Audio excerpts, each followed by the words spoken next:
Hello, welcome to the National Park Service and the Federal Aviation Administration's public meeting for the Draft Air Tour Management Plan and Environmental Assessment at Badlands National Park. My name is Michelle Carter. I'm an environmental protection specialist with the National Park Service, and I'll be your moderator for the meeting this evening. I'm going to start off here with defining a couple of acronyms that you'll hear us use tonight. You'll hear us refer to the National Park Service as the NPS, the Federal Aviation Administration as the FAA, the Air Tour Management Plans as ATMPs, and the Environmental Assessment as an EA. We'll define the rest of the acronyms as we go along. Next slide, please. So we are holding this virtual public meeting to review the draft ATMP for Badlands National Park and to take questions on the draft and the EA. This meeting is being held pursuant to the National Parks Air Tour Management Act of 2000, also known as NAPATMA, and its implementing regulations. You'll hear us talk a little bit more about NAPATMA and the draft ATMP shortly, along with information on how you can submit questions and official comments. Before we dive into the presentations, though, I just want to take a minute to introduce our presenters and provide you with some information about the meeting logistics and how you can participate. I'd also like to note that during the meeting, we're asking all participants to adhere to professional standards of conduct. We reserve the right to remove any disruptive participants or anyone who uses discriminatory language, personal insults, or obscenity. Next slide, please. So joining us this evening as presenters, and I'll ask you to come on camera, is Eric Elmore, the Senior Policy Advisor with the Office of Environment and Energy at FAA. Adam Biko, who is a Program Manager for Policy, Planning, and Compliance with the Natural Sounds and Night Skies Division of the National Park Service. And we have Eric Veach, the Superintendent of Badlands National Park. Eric Elmore and Adam are going to provide us with a brief overview of NAPATMA and the purpose of today's meeting, and then we'll hear from Superintendent Veach, who will share information from the park's perspective, discuss park-specific resources, and the draft ATMP. Next slide, please. So throughout the meeting, we invite you to submit your questions, which will be addressed after the presentations as part of the question and answer or the Q&A session. And we're going to be taking comments via a Google form, which you'll be able to access either by scanning the QR code you see here on your screen, or by clicking the link that our meeting host is going to drop into the chat. So if you could drop that in, that would be appreciated. The questions that you submit tonight through the meeting are going to be considered by the agencies as they continue to draft the ATMP, but they're not official comments. Next slide, please. All the official comments must be submitted through the National Park Service Planning, Environment, and Public Comment, or PEPC site, or sent to the mailing address that's listed on the park's PEPC site. Only the comments received through one of these two avenues will become part of the official record, and they must be submitted on or before June 20th at midnight Mountain Time. The agencies are not accepting official comments via email. We'll share a little bit more information about this again later in the presentation. Next slide, please. So while the meeting is being held via Zoom, as I just mentioned, we're taking questions through the use of the Google form. I think that link probably is still in the chat. I think that if participants have joined a little bit late, that link to the Google form might not be available. So a couple of times we'll have our host drop that in case people join a little bit late. But we ask that you submit your questions using this link. And this will help us manage the Q&A session at the end in case there's a bunch of similar questions that come in together. So when the time comes, we'll read the questions aloud.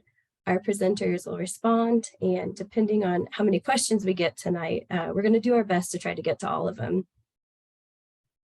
Overall, the meeting will be 90 minutes. We'll adjourn at 7:30 Mountain Time. And for the Q&A session, if we get to all of the questions early, We'll still keep the meeting active until 7:30, just in case additional questions come in. And I think everybody got the notice, but we just wanted to also mention again that the meeting is being recorded. So we appreciate you joining us this evening to learn more about the draft ATMP and EA. We're going to play a short video overview before I turn it over to Eric and Adam to provide additional details about NAPATMA and why we're here today.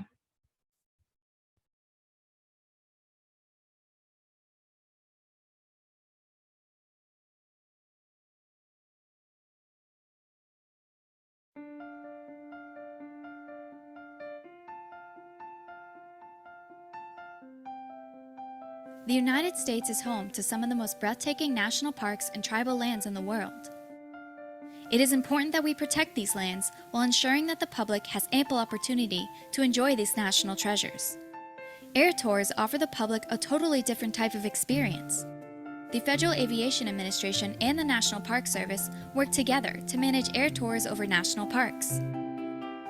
We are developing plans that help protect wildlife, wilderness character, cultural resources, natural soundscapes, and visitor enjoyment. These plans are known as Air Tour Management Plans, and today we will explore the specifics of the draft plan for your park. As part of our planning process, we consult with tribes, Native Hawaiian organizations, state and tribal historic preservation officers, and wildlife biologists. We assess noise, wildlife protection, and other environmental considerations, and we will continue to make adjustments to these plans as needed. And we consider the appropriate level of National Environmental Policy Act review for these plans. The FAA and the National Park Service are committed to ensuring safe flights at our national parks while safeguarding park resources. Following today's presentation, we encourage you to review your park's draft Air Tour Management Plan and provide official comments through the National Park Service Planning, Environment, and Public Comment website. Together, we can celebrate these special places and ensure they can be enjoyed for generations to come.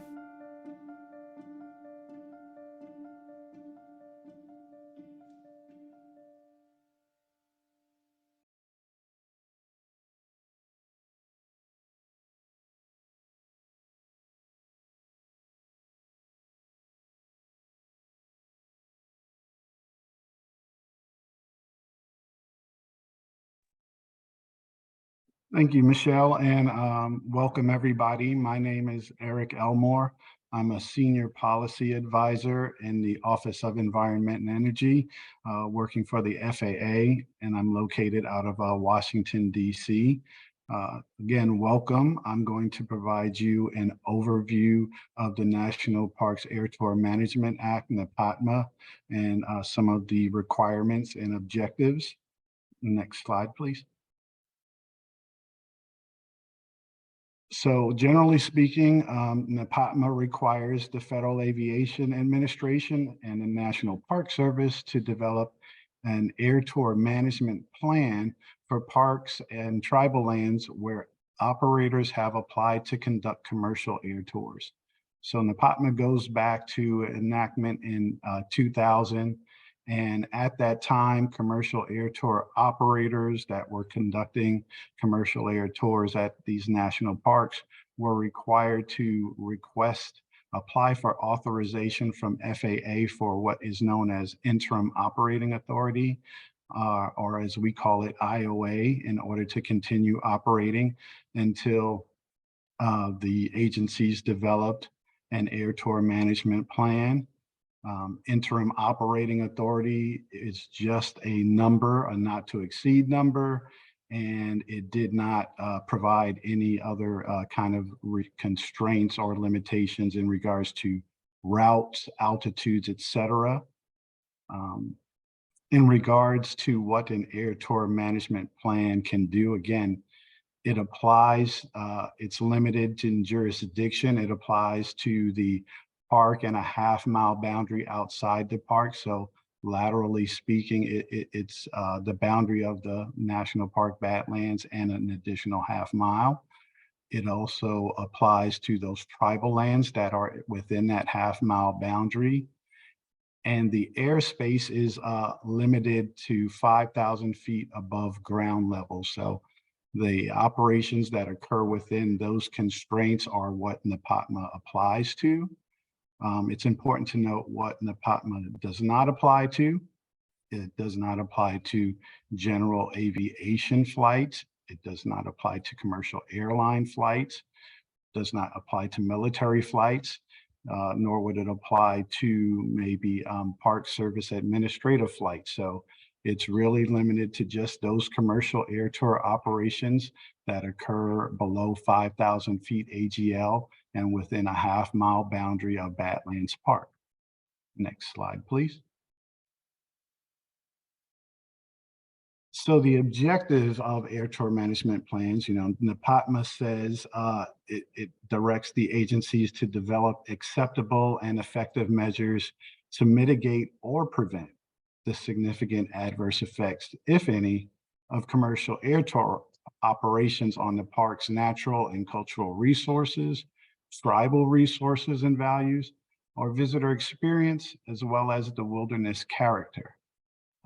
So at this time, I'm going to hand it over to my colleague, Adam Biko from the NPS. He's going to provide you some more information in regards to NEPATMA. Adam. Thanks, Next Eric. slide. Do I have this one, Adam? I got one more. Slide 11, next slide. I think I handed it off too soon. Yeah, my apologies. So some of the things that an air tour management plan can do, it can go so far as to prohibit commercial air tour operations either in whole or in part. It can establish conditions for the conduction of air tour operations. Like I mentioned earlier, it can provide for the route altitudes. It can provide for time of day restrictions. It can provide restrictions for particular events. It can change the number. It can set a maximum number of flights. Anything that occurs within that jurisdictional boundary of a half-mile boundary and 5,000 feet AGL kind of conditions and limitations can be done. NEPATMA also requires the agencies for alternatives that do allow for air tour operations, quiet technology incentives. And we're also required to provide an initial allocation of opportunities if we do select an alternative that allows air tour operations within the park.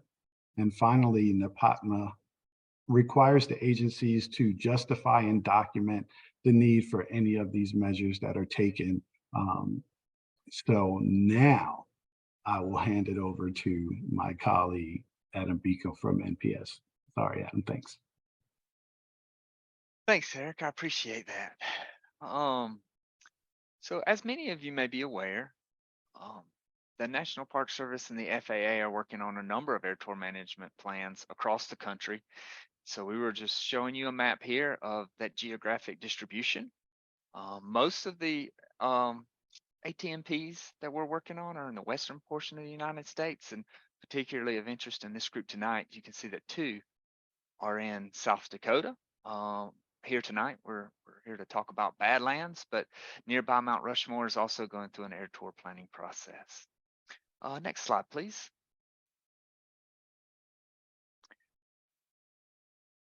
So on the last slide, we'd show the geographic map. Here, we're actually showing you a list of the 23 parks that are going through air tour management planning processes. And on the left, you can see the ones that have been completed to date. And then up in the right-hand corner, you can see the voluntary agreement that has been completed for the National Parks of New York Harbor. And then in the bottom right-hand corner are the ongoing ATMPs. And again, on that third bullet, you'll see Badlands National Park because this is an ongoing ATMP planning process. That's what we're here to talk about tonight. Next slide, please. So finally, the development of the ATMPs. So for each ATMPs, the agencies publish the proposed ATMPs in the Federal Register. And for Badlands, that Federal Register notice went out on May 18th. We'll also hold at least one public meeting, and that's what we're here to do tonight, is to hold that public meeting and take questions and comments from you all, and then comply with the National Environmental Policy Act, NEPA, and other legal requirements. And we'll talk about some of those legal requirements here in a moment. And so finally, the purpose of today's meeting is to review the components of the draft ATMP for Badlands National Park. Next slide, please. So with that, I'm going to pass it over to my colleague, Eric Veach, who is the superintendent of Badlands National Park. Eric? Well, thank you, Adam. Good evening, folks. My name is Eric Veach. As Adam said, I am the park superintendent here at Badlands National Park. I work out of our headquarters office at Cedar Pass, where I am this evening. Thank you for joining us tonight. Badlands National Park is an incredible place. The landscape, the natural features, and the wildlife are truly amazing. Over half of the park overlays lands that make up the Pine Ridge Indian Reservation and that are held in trust for the Ogallala Sioux tribe. The Badlands Wilderness Area provides world-class opportunities to experience wilderness values, including solitude, primitive recreation, a sense of discovery, an untrammeled environment, superb natural qualities, and other features and values. Tribes have used this land for millennia. Next slide, please.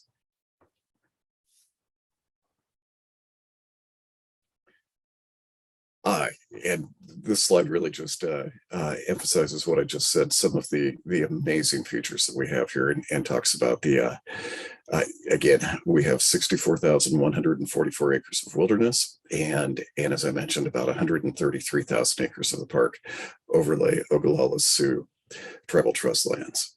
And again, we have many unique features in the park and just outstanding wildlife. Next slide, please. This slide is pretty straightforward.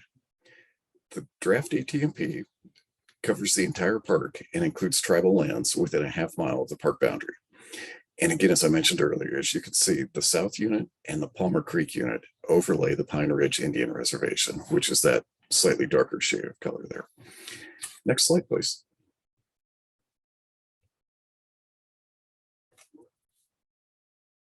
Badlands National Park overlays lands that has been used by Native American tribes for millennia. Park staff have clearly heard during tribal consultation that this land is a continuous and sacred landscape. I won't pretend to possess the cultural knowledge and the tribal values that encompass this landscape, but I do understand that these values are not two-dimensional and that they are too complex to merely mark on a map and navigate around. In addition, there are many historical sites and properties within Badlands National Park. Badlands has a rich history, and we are fortunate to have many remnants of the historic past in our presence. There is an amazing diversity of wildlife in the park. Our black-footed ferret population, which spans both the park and the national grassland, is the largest population of this endangered species found in the wild anywhere. Peregrine falcons, bison, bighorn sheep, and many other species can be viewed by visitors to Badlands. Next slide, please. Two commercial operators have the opportunity to provide air tours under the interim operating authority.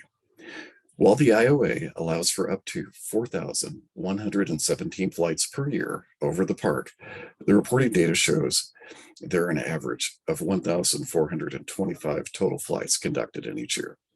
And as you can see, while the number of flights annually is limited, there are no designated parameters on the route, time of day, or established no-fly areas. Next slide, please.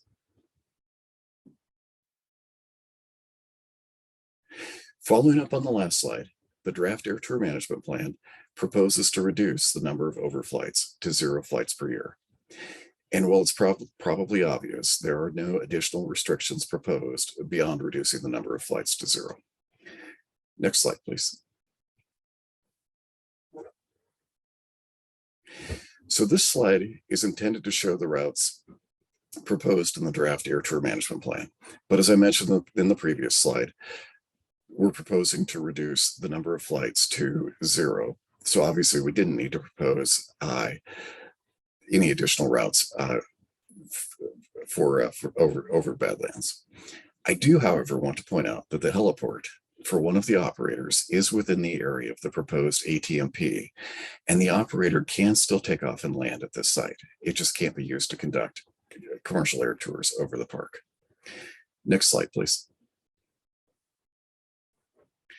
So why are we proposing eliminating air tours over the park?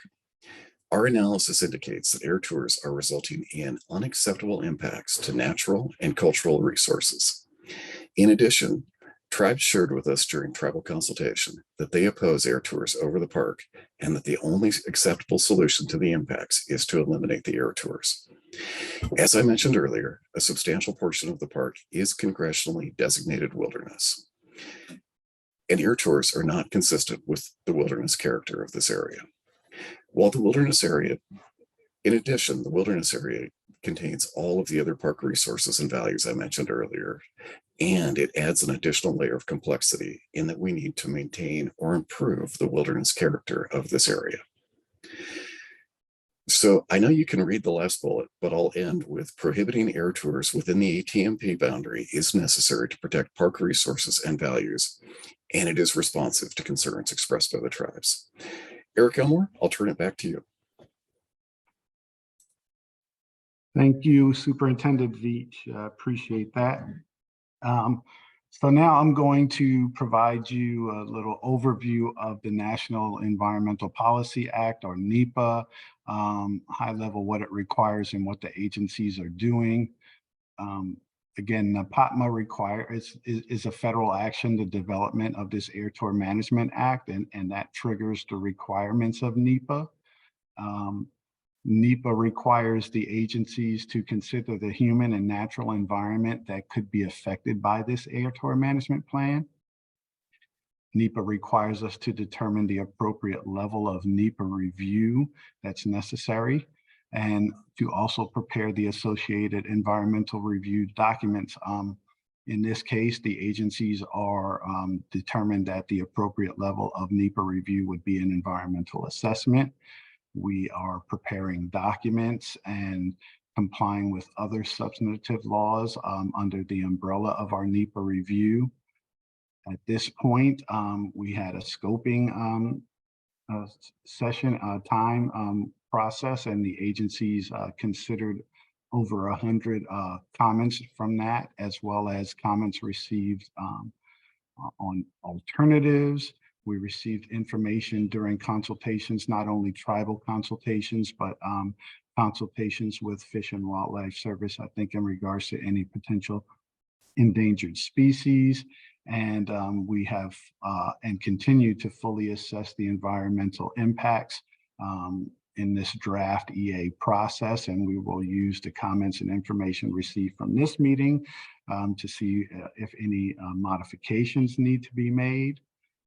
This draft EA is currently available for public review and official comment. Next slide, please. So as I mentioned on the last slide, this is the development of an air tour management plan is a federal action. It's also a federal undertaking that triggers the requirements of the National Historic Preservation Act, and in particular, Section 106 consultation. Section 106 is pretty much a 4-step process, and it requires the agencies to first define the undertaking and identify the consulting parties. After that, it requires the agencies to determine the area of potential effects, or as we call it, the APE, and identify the historic properties within the APE. The next step for the agencies will be to assess the effects to historic properties from the undertaking or the implementation of the air tour management plan. And finally, the agencies are required to resolve the adverse effects, if any, to historic properties. And that's the process. The FAA and the National Park Service have consulted with the South Dakota State Historic Preservation Officer, also known as the SHPO. We have also consulted with Native American tribes that are affiliated with the Great Plains region and other consulting parties, including the operators. The agencies also considered comments during scoping of the alternatives regarding potential impacts to cultural resources. At this point, we have proposed a finding of no adverse effect to historic properties in a letter that was sent to the State Historic Preservation Officer, as well as all consulting parties on March 14th of this year. At this point, I'm going to hand it over to my colleague, Michelle Carter, who's going to provide us an overview of the Endangered Species Act in Section 7. Thanks, Michelle. Great. Thanks, Eric. Okay, so the FAA and the NPS are complying with the Section 7 of the Endangered Species Act, or ESA, as they develop the draft ATMP. This is to ensure that the proposed action does not jeopardize the existence of any listed species under ESA or result in the destruction or adverse modification of designated critical habitat. So the agencies have had informal consultation conversations with the Fish and Wildlife Service, and the preliminary assessment by the agencies is not anticipating these types of effects. Next slide. So as noted earlier, we are inviting comment from the public, from tribes, other agencies, and all interested parties on the draft ATMP and EA, and the comments must be received by June 20th. The comments can be submitted the one of two ways, either online through the NPS public comment website, which you'll see the link here on the slide, or by regular postal mail to the address that you see here on the screen. If you don't get this address jotted down, you can also get that address from the Pepsi website. And again, the agencies are not accepting public comments via email. I also wanted to let you know that there is a FAQ, or frequently asked question document, that's posted to the park's website alongside the draft ATMP. And if one of the hosts could please drop a link to the Pepsi page into the Zoom chat, it would be appreciated. Next slide, please.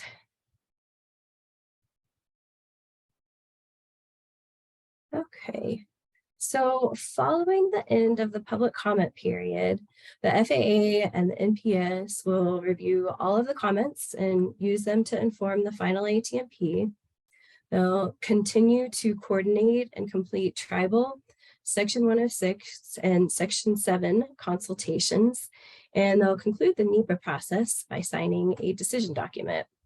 Once all of this is wrapped up, the ATMP will be considered complete, and it will be available on both the FAA and the NPS websites for public review. And then in conclusion, the FAA will update the operation specifications, or op specs, for each of the air tour operators. Next slide, please. Okay. Let's see here. So we are actually now at the point where we're about ready to move over to Q&A. I'd like to say thank you to all of the presenters, and we'll start diving in. It looks like we have had a couple of questions come in.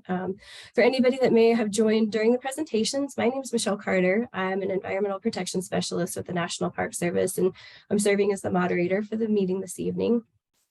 If you have a question you want to submit, you can post it into the Google form using the link that's shared in the little chat area of our Zoom window. Or if you have a cell phone handy, you can scan the QR code that you see here on the slide. We wanted to note that the meeting this evening, along with the Q&A session, is really focused on the draft ATMP for Badlands National Park. And therefore, we ask that you focus your questions on this particular planning effort. If you do want more information on some of the other efforts that were either completed or are underway, you can visit either the NPS or the FAA websites to learn more about those plans, or to learn more about upcoming public comment periods. So if one of the meeting hosts actually could drop those links into the chat too for easy access, that would be appreciated. If folks don't see the links in the chat, it's easy to do a Google search for either NPS ATMP or FAA ATMP, and it should take you to those websites for more information.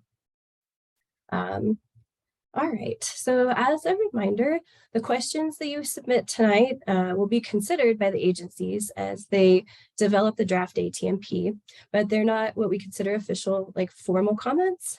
We are taking those formal comments that you want submitted in the record through the NPS Planning Environment and Public Comment, or the PEPC site, or sent to those mailing addresses that we've shared. And I sound like a broken record, but just another reminder that the public comment period ends on June 20th. So our meeting, as we said, will be 90 minutes long. We'll plan to adjourn at 7:30 p.m. Mountain Time. And as we are migrating into the Q&A session, if we get to a point where questions have kind of like slowed and they're not coming in anymore, the team will stay here online until 7:30 to allow any additional questions that might come in. As you sit there and think about what you've heard, you might have additional questions, or you may have questions that you think of in response to some of the other ones that you hear coming from meeting participants. So we will keep the meeting open until 7:30. Okay, so going over here to our list of questions, we have one here that we'll pass it first over to Eric Elmore with the FAA. So Eric, this question is asking, NAPATMA identifies and charges the FAA with the administration of the ATMP process. Was there any legal action that removed the FAA and placed the NPS as the lead agency for the preparation of the ATMP?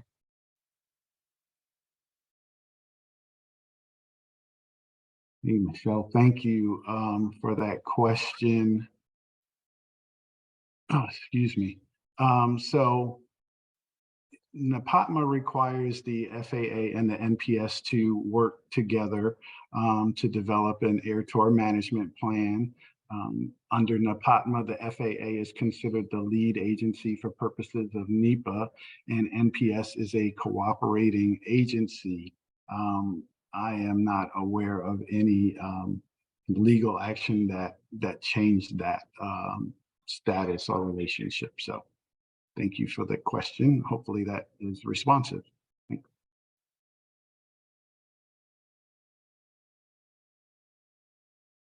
Okay, thanks, Eric. So I think this next question will go over to Adam Biko, at least to start with here with the National Park Service. So Adam, the question is, was the Americans with Disabilities Act, the ADA, considered by the FAA in the formulation of the Badlands draft ATMP?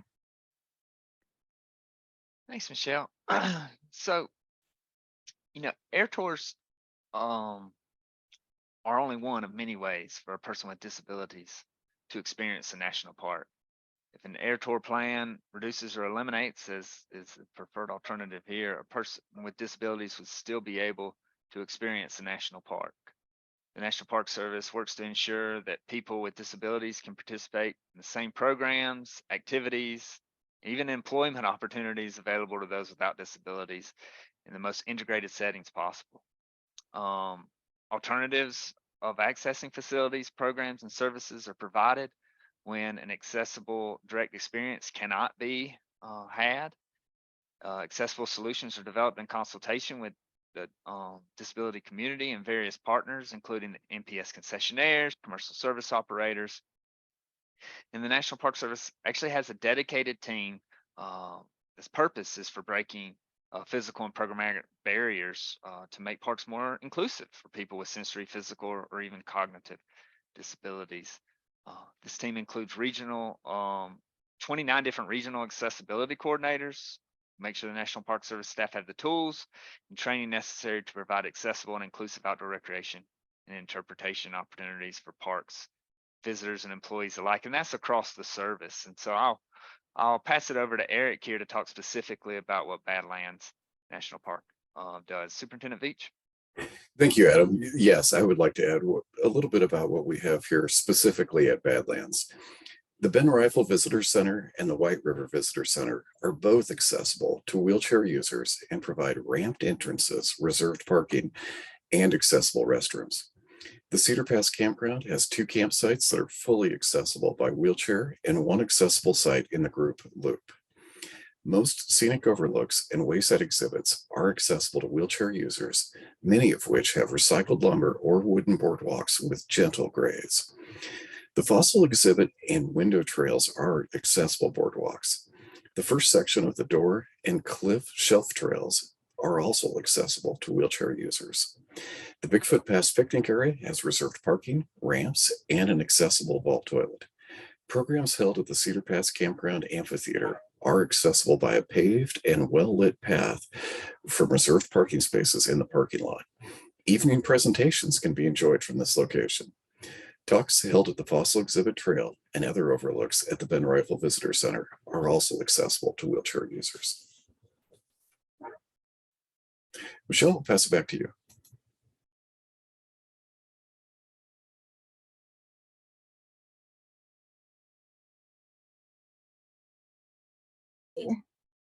Okay, dokie. Like we got a lot of really great questions coming in here now. Eric, this next question, Eric Elmore, sorry, this next question is coming over to you here. Let's see, it looks like they're stating NEPATMA specifically requires the FAA as the lead agency, and the National Park Service, the NPS, is a cooperating agency. When tribal lands are overflown, the tribe becomes a cooperating agency. In the case of Badlands, no tribal lands are or could be overflown. Why was tribal input required under NEPATMA?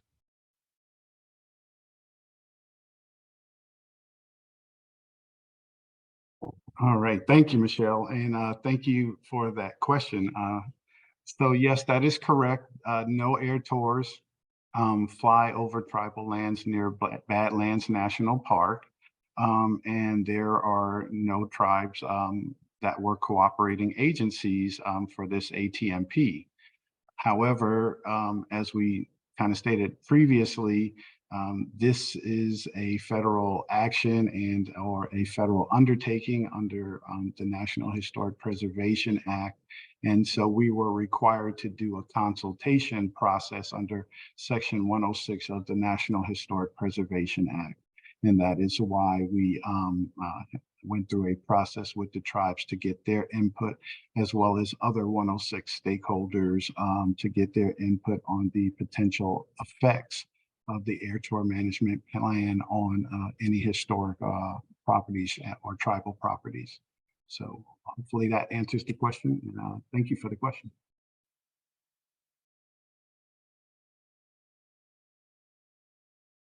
Thank you for the answer. Okay. Let's see. Next question here.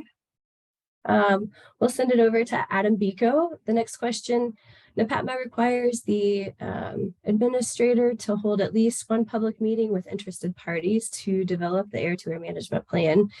When and where was this required meeting held during the development of the plan?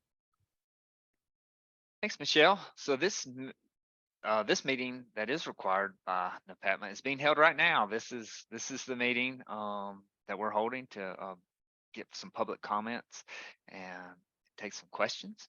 Also, this public meeting is associated with the 30-day comment period, as has been mentioned a couple of times already for both the draft ATMP and draft EA. And you'll see in the chat where it says PEPC, PEPC : we drop the links in so that everybody on this meeting can access the comment portal. Thank you.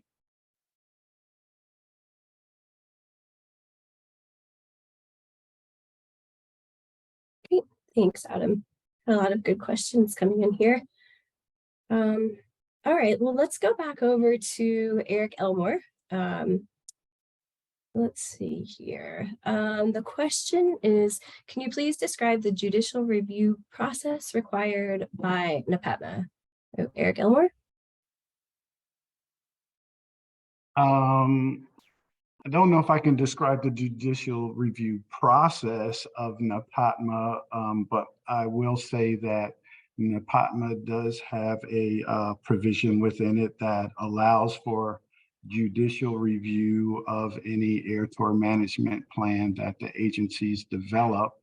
And in regards to the process, I can't really speak to that. I think people are allowed to challenge our decision, and I would have to defer to any attorneys to maybe be able to better explain maybe what the process looks like. But NAPATMA does have a provision that does allow for legal challenges of our air tour management plan. So hopefully that's helpful.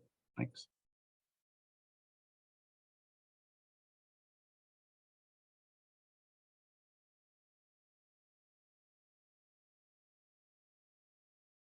Yep, sorry, thanks. I'm a little slow coming off and off video or on video and off of mute. So thanks everybody for your patience with me here.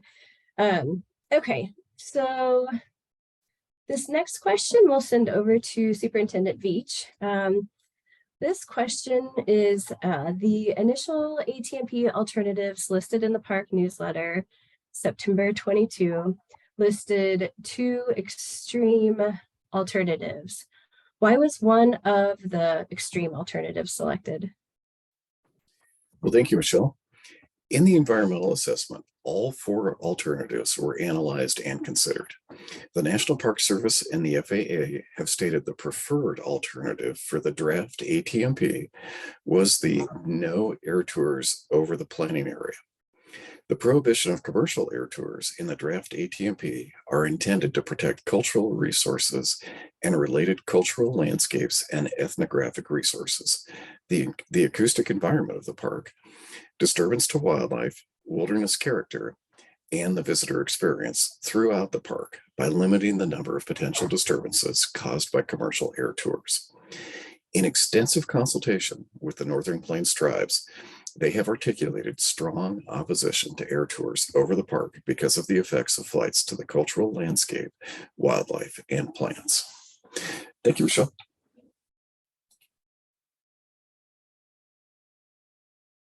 Thank you.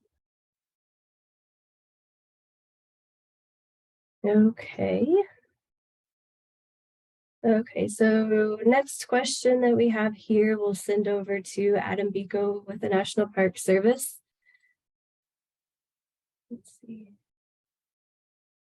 The question is, the National Parks Overflight Advisory Group was created for the purpose of developing ATMPs. Why was NPOG created by Congress and required under NAPATMA, specifically excluded from the development of ATMPs, specifically the ATMP for Badlands National Park? Thanks, Michelle. So the duties of NPOG, and again, NPOG stands for the National Parks Overflight Advisory Group, are listed in FAA Order 1110.138A. State that NPOG will provide advice, information, and recommendations to the FAA Administrator and the National Park Service Director on 4 things: the implementation of the National Parks Air Tour Management Act of 2000 and any amendments made to this law. So it's very broad, the idea of the implementation. Number 2 is commonly accepted aircraft technology for use in commercial air tour operations over national parks or tribal lands, which the QT quiet technology will receive preferential treatment in any given air tour management plan. Other measures that might be taken to, the third thing is other measures that might be taken to accommodate the interests of visitors at national parks, so other visitors. And the fourth one is at the request of the FAA Administrator or the NPS Director, safety, environmental, and other issues related to commercial air tour operations over a national park or tribal lands. And so in those 4 duties of NPOG, as you may realize, there's nothing specific about NPOG's participation in air tour management plans specific to each park or even the general development of them. As it was discussed in the MPOG meeting in March of 2023, MPOG is an advisory group to the agencies. ATMPs are not aviation rulemaking. The ATMP development process is following the National Parks Air Tour Management Act, the NEPA process, National Environmental Policy Act, Section 106 of the Historic Preservation Act, and the Section 7 of the Endangered Species Act. MPOG was not given deliberative information during the planning process, nor were the agencies required to give MPOG this information. Everything that we share with MPOG and MPOG shares with us is available to the public. MPOG did provide and will continue to be asked to provide input on the process in general and factors that may impact all ATMPs.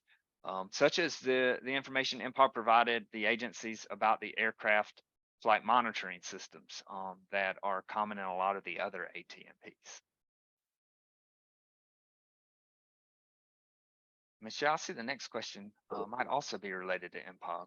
Yeah, actually I was coming on to see if you could just stay on camera.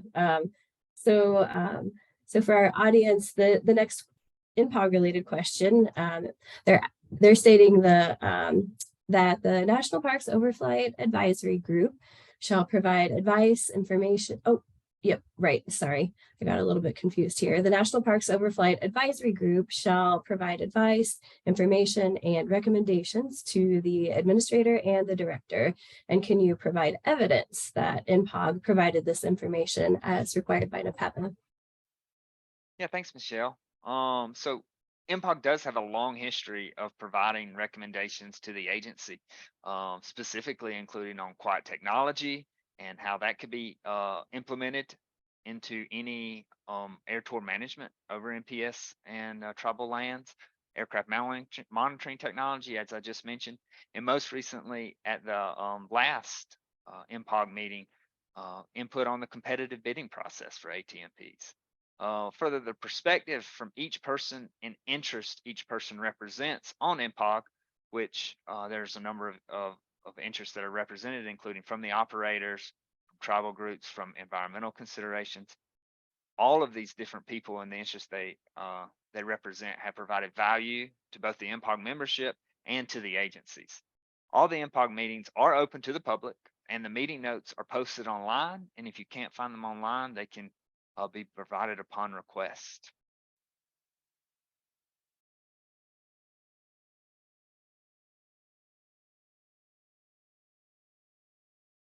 Okay, Adam. All right, here. I think we'll go back over to FAA for this next question here, Eric. We'll put it over to you. The question is, how was the 2017, 2018, 2019 period selected for the number of tours to evaluate? Thanks, Michelle, and thank you for the question. So the agencies shows the 2017 through 19 3-year average to use that as the existing baseline for the purpose of understanding kind of the existing number of air tours that are operating over the park, and the requirement for commercial air tour operators to report the number of tours that they were doing was not implemented until 2013. And so the agencies did not start receiving reporting data from the operators until around that 2013-2014 period. And the agencies found that there were some initial problems with the reports that were submitted to the agencies. Some of them were incomplete. And, I think just trying to figure out the new requirement. And so as we looked at the period again from 2013 through 2015, 2019 and 2020, when we started this process, the agencies felt that first, using just a single year probably didn't kind of account for the ebbs and flows or ups and downs of operational levels. And so we thought doing a 3-year average would kind of account for those ups and downs and fluctuations. And then the agencies also decided to kind of not use the 2020 reporting data because of the pandemic, the COVID pandemic. And so we took into account that the operational levels were potentially going to be down because of that. And so we kind of felt like at the time we started the process that the 2017 through 2019 was the most recent and was the most accurate and probably the most representative of the operational levels at the park. And so hopefully that provides you an answer to how we came up with utilizing that 3-year average. And thank you for the question.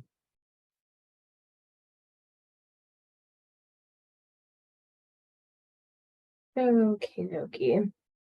So we have a question here now. It's about the EA and some of the descriptions in the noise section of the EA.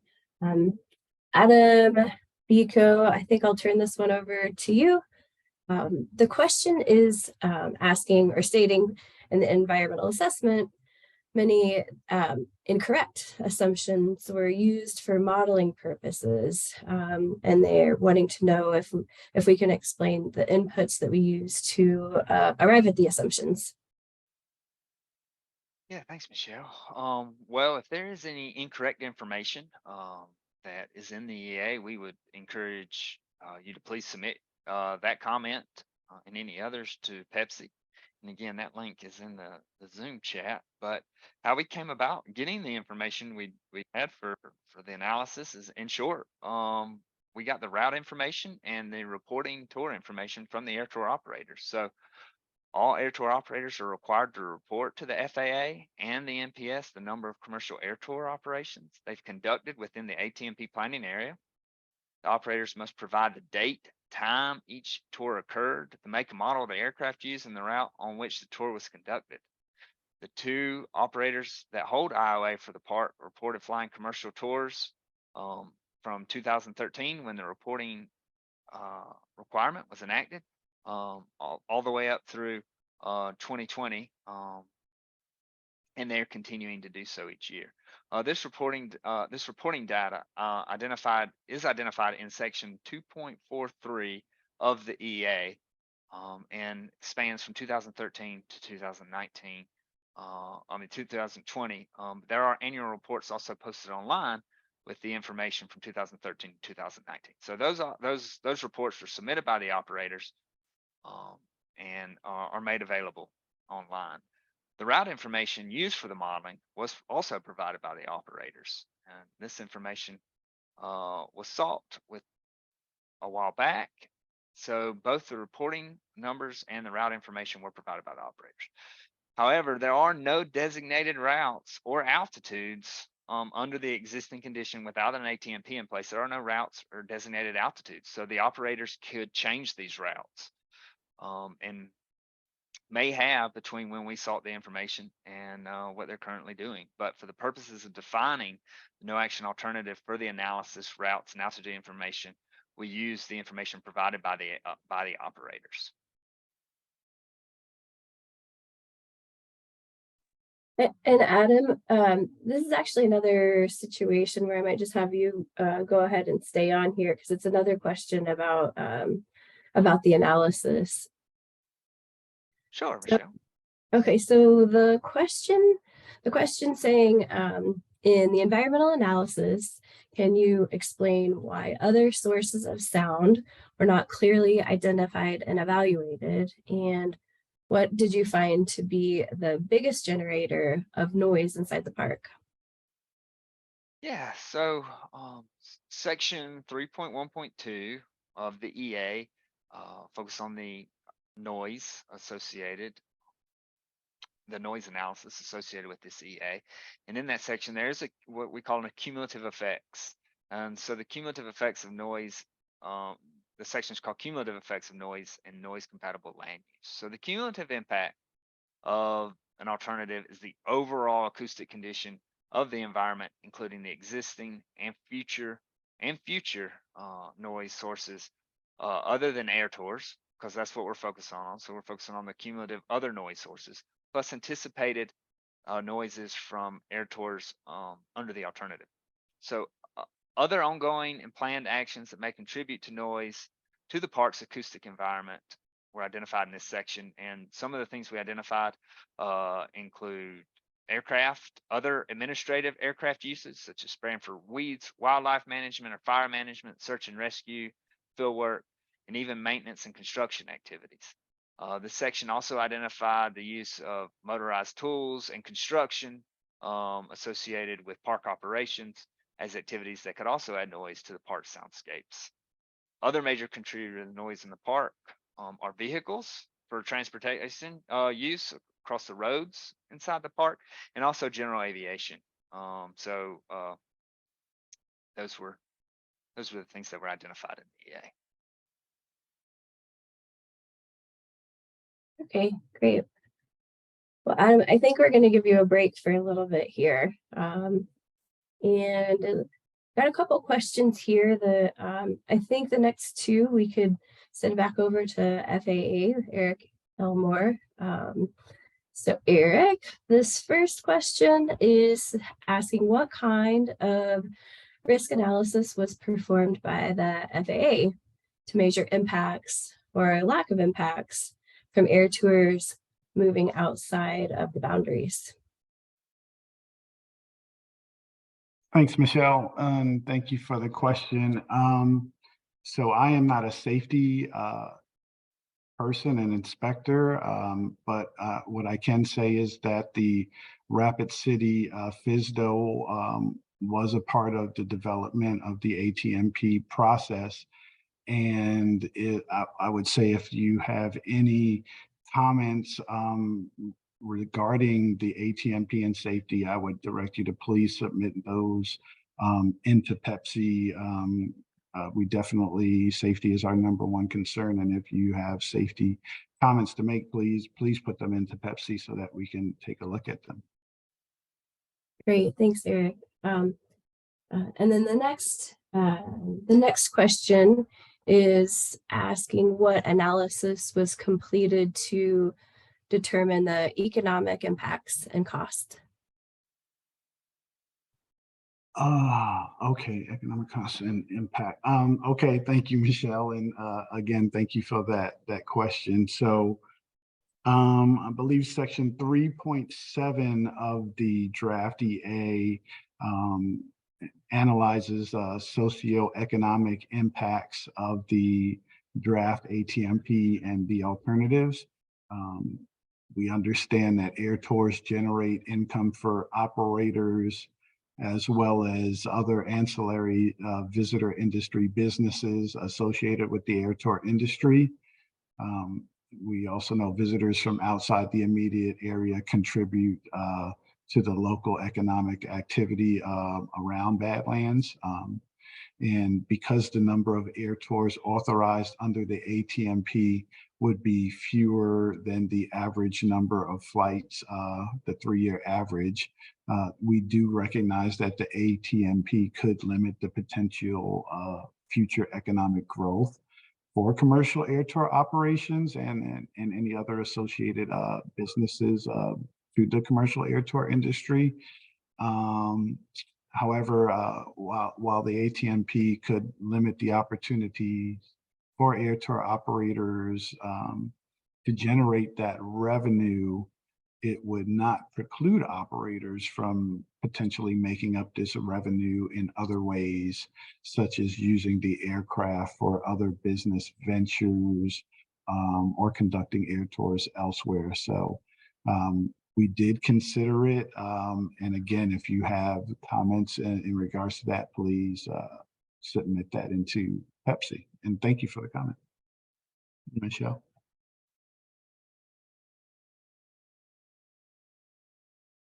Okay, great, Eric, thank you. Let's see here. Well, maybe now that we gave Adam a little bit of a break, hopefully he was able to get a drink of water and we can bring him on here for the next couple of questions. So Adam, this first question here, they're asking, was any analysis completed to ensure that removing air tours from the boundaries would not result in increased sound from flights that could not be restricted, or from an increase in sound based on larger aircraft being utilized? Thanks, Michelle.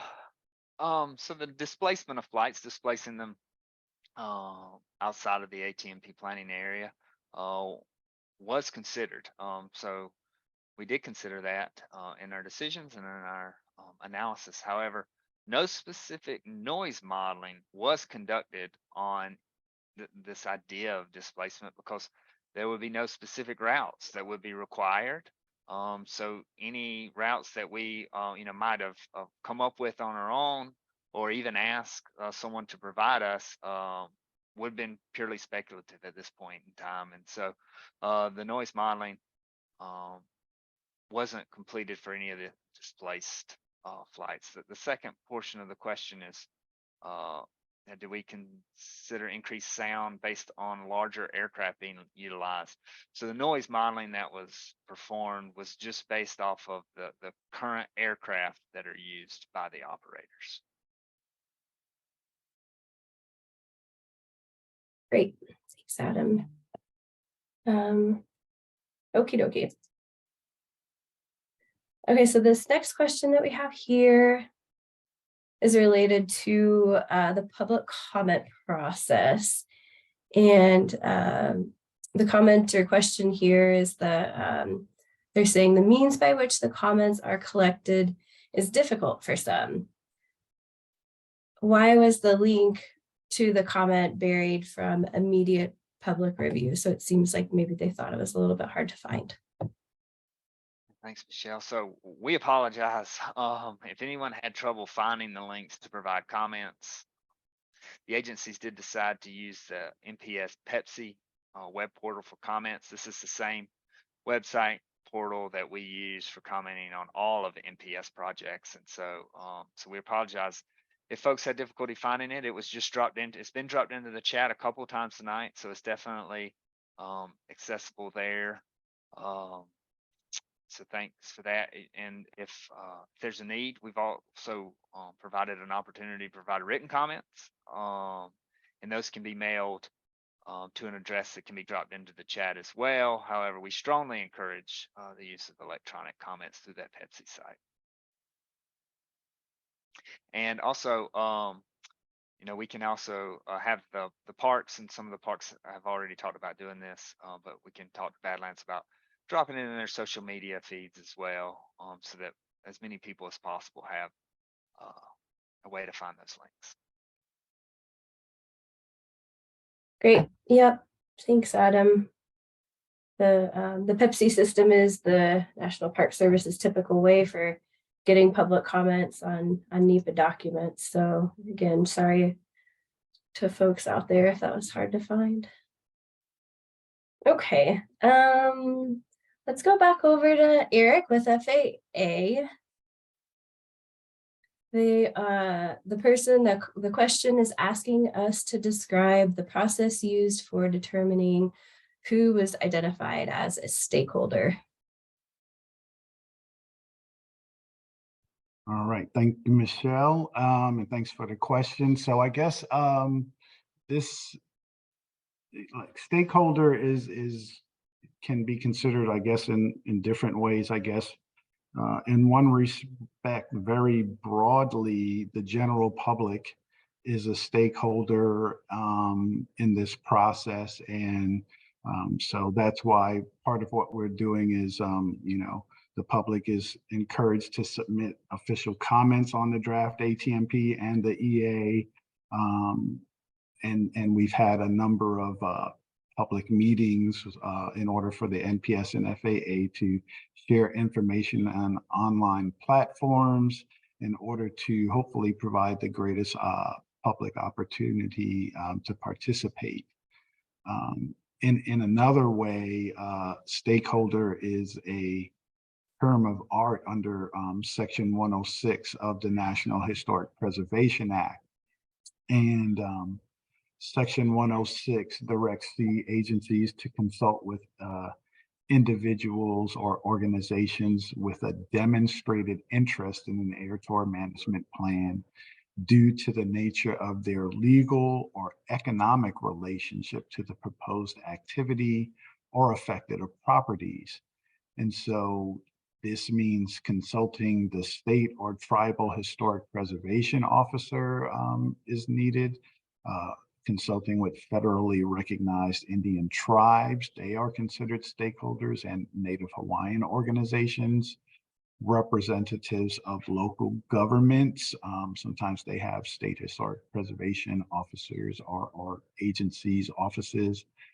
Air tour operators are considered stakeholders. They were included in the Section 106 process, and adjacent landowners. So I think under the provisions of Section 106, that kind of lays out the landscape, if you will, of who are considered stakeholders in the process, as well as the general public. So the agencies consider comments from consulting parties during the 106 process, and they consider those comments that are consistent and within the scope of the 106 process.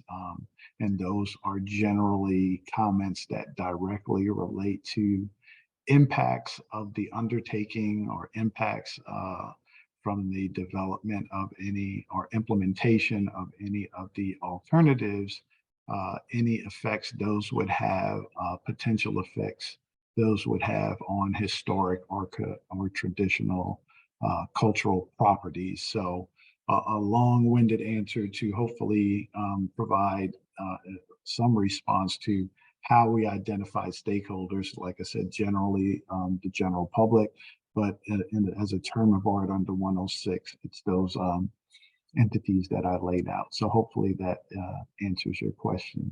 Thank you. Okay, thanks. I'm going to give Adam and Eric a break here and go ahead and take this next question. Somebody's asking if we can explain why the meeting is not allowed to be recorded, or if there's a place where the recording can be obtained. And we said it at the beginning of the presentation, but it actually is being recorded and we will make it available for review. We just have to make sure that we get the closed captions attached to be compliant with the ADA. And in addition, that'll probably take us a couple of days. So when the recordings are closed captioned and available, they'll be linked to both the NPS and the FAA websites. We're going to drop those links into the chat a little bit later in the presentation. If one of the hosts has those links handy and wants to drop it into the chat now, that's great. But again, we will share those links again at the end of the presentation. And I also wanted to mention that the PowerPoint slides, the presentations will also be on the Pepsi website. So if folks want to dive in a little bit more about what we presented this evening and look at the slides, those also will be available on the Pepsi site. So thanks for the question. Okie dokie. Just if for the team here, if the links that I actually was just mentioning are the links to the National Park Service ATMP website and the links to the FAA ATMP website. Again, we'll be dropping those into the chat a little bit later this afternoon or this evening if they're not readily available. But those were the two websites that I was referring to when mentioning where the recordings are going to be posted. And if folks want to see some of the other meetings that we've held in the past, all of the recordings actually will be found on both of those websites. So, okay. All right, let's see. Eric, I think we're going to come back over to you here for the next question. They are asking, why is there not a presentation from either NPOG or the local FAA, FSDO, or the air tour operators? All right, thanks, Michelle. The answer to your question, I think, is that so NAPATMA requires a public meeting to be held on the proposed air tour management plan. And so that is what we are doing this evening. So I think it's not necessarily a requirement, if you will, that the FAA, FSDO, or operators or NPOG give a presentation. However, I can say that the FSDO was involved in the process. Air tour operators were involved in the process. They provided us information, and NPOG was also involved as described earlier. They provided us advice on certain things in regards to like flight following technology and QT incentives, et cetera. So I think the simple answer is that NAPATMA doesn't require them to provide a presentation. So hopefully that's responsive to your question. Thank you. All right, Eric, you can come back on video here. So we're gonna send this next question back over to you. The question is, what discussions or consultations were conducted with the operators? Thanks, Michelle. So I think, again, consultation is somewhat a term of art, and it implies, I think, section 106, at least that's how I interpret the question. And so consulting parties, as I think were mentioned earlier under the 106 process, does include air tour operators. Additionally, all air tour operators are required under NAPATMA to report the number of commercial air tour operations that they conduct every year. I think they're required to submit those those reports twice annually. This reporting data, excuse me, is identified in section 2.4.3 of the draft EA, and it is from the actual reports from 2013 through 2019, that reporting data that was submitted by the operators. It's entitled Reporting Information for Commercial Air Tour Operations Over Units of the National Park System, and it is available on the NPS Air Tours website. Right now, the 2020 data is based on unpublished reporting. The route information that was used in the modeling, that was provided by the operators. So this information that we got various ways, the operating numbers as well as the route information was used by the agencies, and the agencies also previously conducted a 30-day scoping period to the public, in which we sought feedback from all interested parties, including air tour operators, on the draft ATMP and all of the alternatives. So hopefully that is responsive, gives you an idea of kind of the interactions that we held with the operators. And thank you for the question. Thanks for the answer. Okay. Let's see. We'll go over to the park now, actually, for our next question for Superintendent Veach. They're asking, could drones fall into the definition of an air tour operator? Thank you, Michelle. That's a great question. The answer is no. Drones would not fall under the definition of an air tour operator. And I would like to add to that, the drone use is prohibited on lands within Badlands National Park.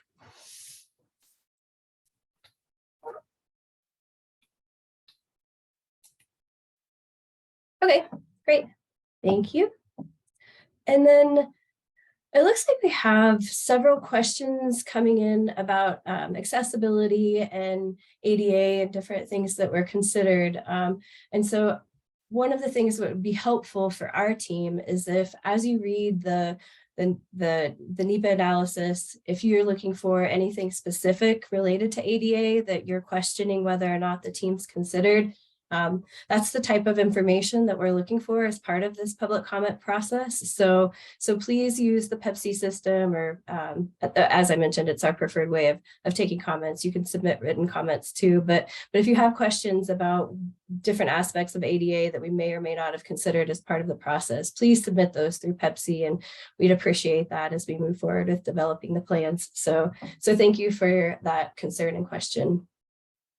Okay. So we'll go now over to Eric Elmore again with the FAA. They're asking if there are legal requirements to consider and the economic impact. Are there legal requirements to consider the economic impact to the community and businesses with the total restriction of air tours? Thanks, Michelle, and thank you for that question.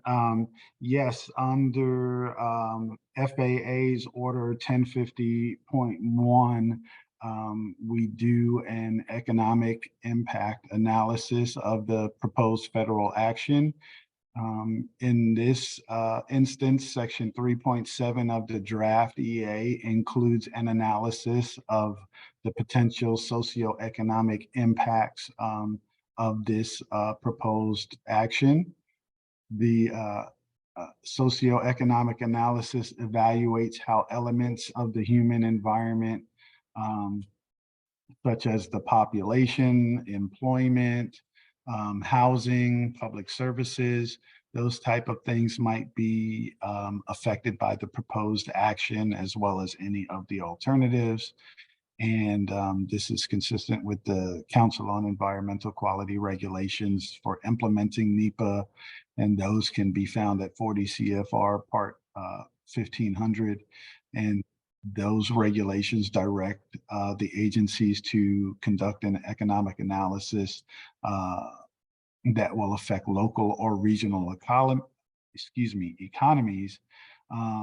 And so, yes, that there was a requirement, and we feel like we comply with that requirement in Section 3.7 of the draft EA. So thanks, and thanks for the question. Okay, thanks. And Eric, it looks like actually this next question is coming back to you, and their question is asking a follow-up on the NEPATMA required meetings. They're saying the act says during development. Can you clarify why there was not this required meeting during the development, not post the draft plan? Thanks. Thanks, Michelle, and thank you for the question. So this meeting is for that purpose. I mean, the agencies developed a draft to present to the public and to receive comments and input from the public on what we have proposed. It is not a final air tour management plan, and nor is the environmental analysis complete, nor is the Section 106 necessarily complete. So we are in the middle of the development of the air tour management plan. So the agencies will consider comments and input that we receive during this meeting. We will also consider the comments received that people input into the Pepsi, that we hope people will, go to and put their comments into there. The agencies will consider input from tribal governments under the 106 process and those 106 stakeholders. So yes, that we are in the middle of that process now, and we are seeking everybody's input now. So please, again, we appreciate the question, and we appreciate you, putting your input into Pepsi. So thank you. Okay, thanks, Eric. All right, so we're at, Michelle, if I might just add to Eric's question, we also took comments during the scoping period as well. okay, good clarification. Thanks, Adam. So as we mentioned earlier, the meeting will go until 7:30 Mountain Time. We're at 7:20 Mountain Time. Looks like we have a couple more questions here coming in. We'll probably end up wrapping up a couple minutes before the before 7:30, so we have a chance to hear again quickly from Superintendent Veach. So I think we'll try to get through another like 2 or 3 questions here that we have. Adam, I think these next few can come back over to you. So hopefully you've had your water and are ready to go here. This first one here is to follow up from NPOG. Why was NPOG not consulted solely on the expertise of the members? Thanks, Michelle. So I touched on this in my response earlier about the other MPOG questions, but the MPOG members are a diverse group of air tour operators and aviation representatives, environmental groups, and Native American tribal representatives. They provide input on their respective expertise as per the MPOG charter. Individual MPOG members are welcome to provide comments during the public comment period on the draft ATMPs. They were welcome to provide it during the scoping process. The agencies would welcome any comments from MPOG members, and specifically the MPOG members have been notified about the public comment process for this Badlands ATMP and every other ATMP to date as well. Okay, great, thanks. Another NPOG question, actually, Adam. To clarify on the NPOG questions, could you address the specific safety information sought, if any? So a question that specific or technical in nature, we would need to do some additional research, go back through the meeting notes to try to answer that question. So I probably won't be able to answer anything that specific, Michelle. Okay, understood. Okay, Adam. It's another follow-up question. This is a follow-up question to noise in the park related to vehicles. How were the large contingent of motorcycles that visit Badlands? How are they considered and identified? Thank you, Michelle. Again, a pretty technical question. So if you're interested in the noise analysis and how that was done, I would encourage you to look at the noise technical report, which is an appendix for the EA.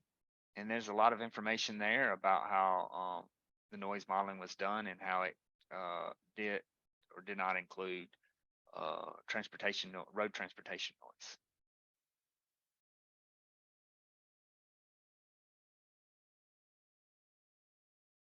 Okay.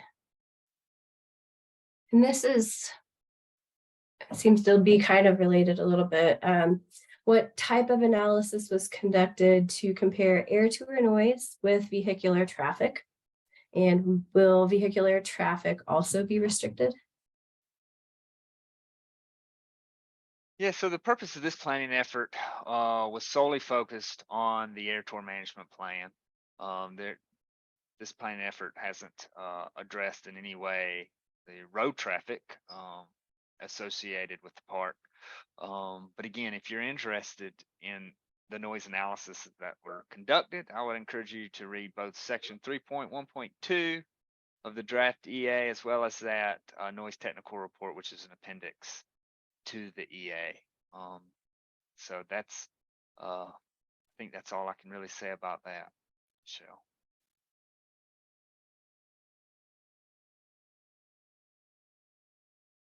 Okay, thanks, Adam. All right, well, it looks like we had a really exciting flurry of questions, and they've actually like settled down here. So I think that I'll give it another minute here to see if anything comes in, but I think that we're at the end of the Q&A session here. We really appreciate everybody joining tonight, like the active participation, a lot of thoughtful questions. Hopefully we were able to clarify information for you that joined us that will help you inform the comments that you submit to us in the Pepsi system, and we look forward to reading through those. So I think with that, I'm going to go ahead and close us out. But before giving any last set of instructions, I'm going to send it over to Superintendent Beach for some closing remarks. Thank you. Well, thank you, Michelle. And folks, thank you to all of you for participating in our meeting tonight. A lot of work has gone into this planning process so far, but there's still some work to do. And your input tonight is an important part of that process. The Zoom platform is a very effective way for us to involve a lot of participants from across the country, and I'm excited about that. But I will admit that I miss having in-person public meetings as well, and at times the Zoom platform can seem a little impersonal. I do want to assure you, though, that your input tonight has been captured, and we really appreciate the input. So with that, again, I would just like to thank all of you for your time, and thank you for participating. And Michelle, with that, I will turn it back to you to close us out. Okay, thanks. A couple of things that I said earlier, but I just feel like it's worth mentioning in case anybody did join us late, is the folks can go over to the park's Pepsi website for eventually the presentation slides will be there. There's a FAQ, frequently asked comment document that's posted with a lot of answers. You'll find the draft ATMP and the EA over there. So please know that you can check that out, and that's a resource for you. We also mentioned that the meeting's recorded, and once the closed captions have been applied, you'll be able to view the recording by visiting the NPS and the FAA ATMP websites. And I think that those links have been dropped into the chat. As a reminder, the formal comments that you want us to include in the record need to be submitted either via the Pepsi site or sent to the mailing addresses. Of course, our preferred method is via Pepsi, but if that's a problem for you, we want to make sure that you have the ability to comment through regular mail. Deadline is June 20th, so just keep that in the back of your head, and it closes at June 20th, midnight Mountain Time. So I want to thank you all again for your participation, and on behalf of both the FAA and the NPS, we really do look forward to hearing from you. We hope you have a good rest of your evening and appreciate your time. Take care. Bye.